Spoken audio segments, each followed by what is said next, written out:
జయశంకర్ భూపాలపల్లి జిల్లా మహాదేవపురం మండలం కాళేశ్వరం పరిధిలో ఇసుక లారీల డ్రైవర్లు రోడ్డుకి ఇరువైపులా లారీలను ఆపుతుండటంతో ప్రయాణికులు ఇబ్బందులు పడుతున్నారు. అసలు ఇక్కడ పరిస్థితి ఏంటి? ఎందుకు లారీలు కిలోమీటర్ల మేర నిలిచిపోతున్నాయి? తదితర విషయాలను గ్రౌండ్ రిపోర్ట్ లో మా ప్రతినిధి సమీర్ అందిస్తారు. మొత్తానికి జయశంకర్ భూపాలపల్లి జిల్లా మహాదేవపురం మండలం కాళేశ్వరం పరిధిలో ఇసుక క్వారీలకు వెళ్లేటటువంటి లారీలు రోడ్డు పక్కనే ఈ విధంగా నిలిపి ఉండడం వల్ల ఇక్కడ వచ్చేటటువంటి ప్రయాణికులు తీవ్ర ఇబ్బందులు పడుతున్నారు. ముఖ్యంగా చూసినట్లయితే ఏదైతే పలుగుల మధులపల్లికి సంబంధించి కాళేశ్వరం మీదుగా వెళ్ళేటటువంటి లారీలు, ఇసుక క్వారీకి వెళ్ళేటటువంటి లారీలు మరి ఇక్కడ మనం చూడవచ్చు విజువల్స్ లో ఇరువైపులా రోడ్డుకు సంబంధించి ఇరువైపులా నిలిపి ఉండడం వల్ల మరి పలుగుల కావచ్చు, మధులపల్లి కావచ్చు, కుంట్లకు సంబంధించినటువంటి ప్రయాణికులు అయితే తీవ్ర ఇబ్బందులు పడుతున్నటువంటి పరిస్థితి. ముఖ్యంగా ఆర్బీ న్యూస్ ఒక కథనాన్ని కూడా ప్రసారం చేసింది. మరి వాస్తవ పరిస్థితిని తెలుసుకోవడానికి, మరి గ్రౌండ్ లెవెల్లో అక్కడ పరిస్థితి ఏ విధంగా ఉంది తెలుసుకోవడానికి, నిజ నిజాలు ఏంటి తెలుసుకోవడానికి వచ్చినప్పుడు మరి ఇక్కడ లారీలు కిలోమీటర్ల మేర నిల్చున్నటువంటి పరిస్థితి నెలకొంది. ముఖ్యంగా ఏదైతే పలుగుల కావచ్చు, మద్దులపల్లి కావచ్చు, కుంట్లకు సంబంధించినటువంటి ప్రయాణికులు అయితే ఇబ్బందులు పడుతున్నటువంటి పరిస్థితులు.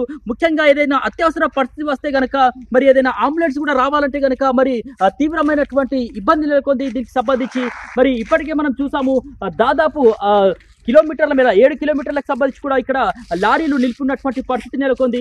మరి ఇప్పటికే ఏదైనా అంటే అధికారులు కావచ్చు, ప్రజాప్రతినిధులు కావచ్చు, దీనికి సంబంధించి అంటే ప్రమాదం జరిగితేనే కళ్ళు తెరుస్తారా? ఇప్పటికైనా మరి దీనికి సంబంధించి మరి ప్రజలకు సంబంధించి వాళ్ళ ప్రాణాలకు కాపాడాలంటే కనుక ఏ ప్రమాదం మరి జరగక ముందే కళ్ళు తెరవాల్సినటువంటి అవసరం ఉంది. దీనికి సంబంధించి చర్యలు తీసుకోవాల్సినటువంటి అవసరం ఎంతైనా ఉంది. ముఖ్యంగా ఈ లారీల ఇట్లా ఇరువైపులా రోడ్డుకు సంబంధించి పార్కింగ్ చేయడం వెనుక కారణం ఏంటి? ముఖ్యంగా ఏదైతే మరి కిలోమీటర్ల మేర ఈ విధంగా లారీలు ఇట్లా నిలిపి ఉండడం వెనుక కారణం ఏంటి అనేది, అసలు వాస్తవాలు ఏంటి, ఎందుకు ఇట్లా ఈ యొక్క లారీలు అనేవి ఇలాగే నిలిచి ఉంటున్నాయి అనేటటువంటి తదితర విషయాల్ని మరి లారీ డ్రైవర్లని అడిగి తెలుసుకునేటటువంటి ప్రయత్నం చేద్దాం ఒకసారి. ఓకే, మొత్తానికి ఇక్కడ లారీ డ్రైవర్లు కూడా ఉన్నారు. మరి వాళ్ళకి సంబంధించి వాళ్ళని అడిగి తెలుసుకుందాం. అసలు చెప్పండి అన్న, మొత్తానికి ఇక్కడ లారీలు నిలిపి ఉండడం వల్ల ముఖ్యంగా వచ్చిపోయేటటువంటి వాహనాలకు సంబంధించి కూడా ప్రజలకు సంబంధించి కూడా ఇబ్బందులు పడుతున్నారు. అసలు ఎందుకు ఇట్లా పార్కింగ్ చేయాల్సినటువంటి పరిస్థితి వచ్చింది? ఇక్కడ 4 కోరీలు 5 కోరీలు ఒకటే రోడ్ ఉంది. ఈ రోడ్కి ఒకటే రోడ్ అయింది. అది లోడింగ్ కాడ కొంచెం స్లో ఉంది. వాళ్ళు ఒక్కొక్క కోరికి 4,000 5,000 క్యూసెక్ మీటర్లు పెడతారు. వాళ్ళు చేసేటి 200 బండ్లు 100 బండ్లు చేస్తారు. కాకపోతే అక్కడ లోడింగ్ కాడ ఇబ్బంది అవుతుంది. ఆ 4 కోరీలు 5 కోరీలకు ఒకటే వాడేసరికి బండ్లు వాళ్ళు చేసేంత వరకు పెట్టాడు వాళ్ళని. అంటే ఎక్కువ పెట్టడం వల్ల ఈ ట్రాఫిక్ వాళ్ళు ఎక్కువ పెట్టి లోడింగ్ లారీలు తక్కువ చేయడం వల్ల ఈ ట్రాఫిక్ జామ్ అనేది పడుతుంది. బండ్లు మొత్తం నిలుగుంటాయి. ఒక్కొక్క లారీ వచ్చేసి ఈ లైన్ లోనే 2 రోజులు 3 రోజులు ఇక్కడే మేము నిద్ర చేయడం జరుగుతుంది. మీరు ఎన్ని రోజులు అవుతుందండి ఇక్కడ? మేము నిన్న వచ్చినాము. ఇవాళ కాదు, రేపు అయితే డౌటే. ఎల్లుండి మాత్రం పక్కా లోడ్ అవుతుంది. నాకంటే ఈ సిచ్యువేషన్ బట్టి మేము ఇప్పుడు ఈ 3వ ట్రిప్ రావాలి. ఎప్పుడు వచ్చినా 3 రోజులు ఖచ్చితంగా నిద్ర చేస్తే 4 రోజులు లోడ్ అవుతుంది బండి. అంటే ఎందుకంటే ఆ పరిస్థితి ఎందుకు వచ్చిందంటే అట్లా ఎందుకు చేస్తున్నారు మరి వాళ్ళు? ఎక్కువ అది వాళ్ళకైతే క్వారీ వాళ్ళకైతే తెలియాలి. మనం ఏం చెప్తాం? మనం వాళ్ళతో అడిగితే మేము చేస్తున్నాం కదా అని అంటారు వాళ్ళు. ఒక్కరి కాదు కదా, ఇన్ని లారీలు ఉన్నాయి కదా అంటారు. మేము అడగలేము మరి, మేము అడుగుతాం వాళ్ళను. ఇదే లైన్ లో ఉండాలి, వెయిట్ చేయాల్సిందే. సీరియల్ కూడా ఏరు మా డ్రైవర్ల సమక్షంతోనే నా ధరతో నీ ధరతో కూడా లైన్కి వెళ్ళిపోతాం. లేకుండా తిండికి నీళ్ళకు ఇక గంజి బాగలపూర్ నీళ్ళకు ఉండాల్సిందే. ఇక్కడ మైనింగ్ వాళ్ళు వచ్చారని చెప్పేసి 50 లారీలు 60 లారీలే లోడింగ్ చేసారు. ఈ రోజు 3 కిలోమీటర్ 4 కిలోమీటర్ మేరకు ఆగిపోయిన బండ్లు 3 రోజులు అయితే. 4వ రోజు వాడికి 4వ రోజు నిన్న జేసీబీ దగ్గర ఆగింది బండి. నిన్న చేయమంటే 6 అయింది, మేము చేయము, బిల్లు కొట్టము అన్నారు. ఓకే సార్ అని పొద్దుగాలు చేసిరు. ఇప్పుడు నిన్న 50 బండ్ల వరకే చేసారు. మైనింగ్ వాళ్ళు అని బండ్లు ఆపేసారు.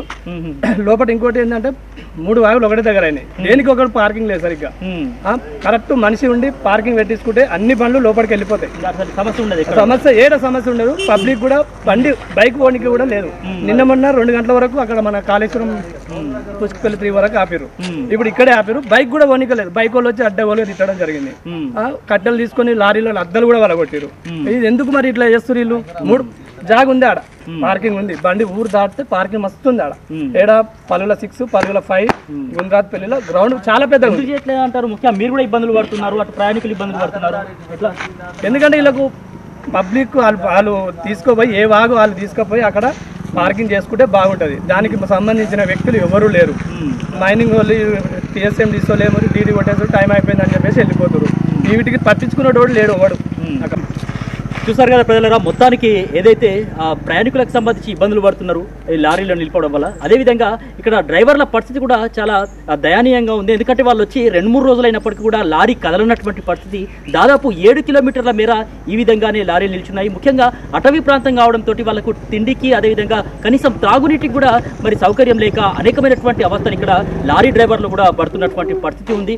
ముఖ్యంగా ఏదైతే క్వారీ నిర్వహణ సరిగా లేకపోవడం, అదేవిధంగా డీడీలు ఎక్కువ తీసుకొని ఆ క్వాంటిటీకి సంబంధించి ఎంత క్వాంటిటీ అయితే దానికి సంబంధించి అంతే లారీలు నింపాలని కూడా వీళ్ళు ఇక్కడ డిమాండ్ చేస్తున్నటువంటి పరిస్థితి. అప్పుడు ఏదైతే ట్రాఫిక్ కు సంబంధించినటువంటి సమస్య కూడా ఉండదు, అదేవిధంగా ప్రజలకు కూడా ఇబ్బంది కాదని చెప్పేసి చెప్తున్నారు. ముఖ్యంగా ఇక్కడ లారీలు ఇట్లా కిలోమీటర్ల మేర నిలిచి ఉండడం వల్ల స్థానిక ఎవరైతే స్థానిక ప్రజలు ఉంటారో వాళ్ళ నుంచి కూడా మరి విమర్శలు వస్తున్నాయి. వాళ్ళు కూడా వాళ్ళపైన మరి దురుసుగా ప్రవర్తిస్తున్నారంటూ కూడా వారు ఆవేదన వ్యక్తం చేస్తున్నటువంటి పరిస్థితి. మరి ఇప్పటికైనా ఏదైతే క్వారీ నిర్వాహకులు ఉన్నారో దానికి సంబంధించి మెయింటెనెన్స్ సరిగా చేయాలి. ఏదైతే పార్కింగ్ కు సంబంధించి కూడా సరైనటువంటి స్థలాన్ని కేటాయిస్తే ఇక్కడ లారీలకు సంబంధించినటువంటి డ్రైవర్లు ఇబ్బంది పడరు, అదేవిధంగా ప్రజలకు సంబంధించి కూడా ఎటువంటి అసౌకర్యం కలగకుండా ఉంటుంది. వీడియో జర్నలిస్ట్ సత్యనారాయణతో సమీర్, ఆర్బీ న్యూస్.